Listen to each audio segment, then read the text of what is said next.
Frank Rio was a member of Al Capone's Chicago-based criminal organization known as the Chicago Outfit. Rio's involvement in crime began early in life and included robbery, burglary, and auto theft. Rio's ability to escape punishment could not be attributed to good luck or innocence but rather to the bribing of judges and the intimidation and murder of witnesses. In time, criminal elements dubbed him Slippery Frank Rio for his knack of evading trial. Rio's criminal exploits brought him to the attention of Al Capone, leader of the Chicago Outfit. Capone quickly came to trust Rio's judgment, and Rio became intensely loyal to Capone. Rio eventually became one of Capone's personal bodyguards and took care of some of Capone's personal needs and business. Capone himself is rumored to have said that Jack McGurn and Rio were his golden boys. Rio became one of Capone's most valuable and loyal henchmen. He allegedly once threw Capone to the ground during a hit by Earl Himmy Weiss. Rio also is said to have foiled a plot by Albert Anselmi, John Scalise and Joseph Guinta to depose Capone and take over the Chicago Outfit. Underworld figures later claimed that Rio was one of the trio's executioners. Rio also attended the 1929 Atlantic City Conference with Capone. Capone arranged to have himself jailed in Philadelphia after the conference in order to avoid the numerous murder-for-hire rackets that were hunting him. Rio served time alongside Capone to protect him and see to his needs.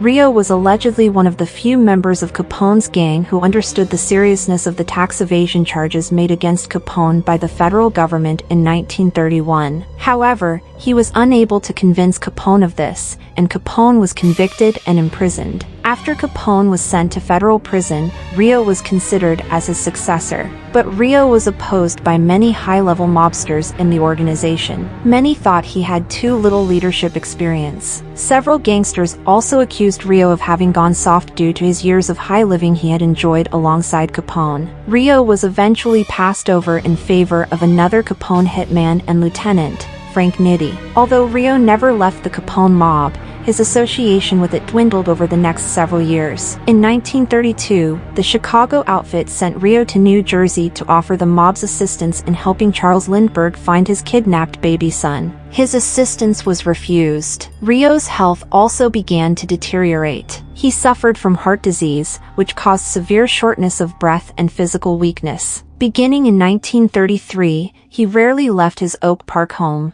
However, he maintained financial interests in a number of cafes, nightclubs, and casinos. Frank Rio died at noon on February 23, 1935. The cause of death was a coronary occlusion, causing a heart attack. Associates in the Chicago Outfit took charge of his remains and had him buried. Police later said that gang members became involved in his burial because they wanted to divide up Rio's gang-owned assets before news of his death hit the streets. He was interred in Mount Carmel Cemetery in Hillside, Illinois.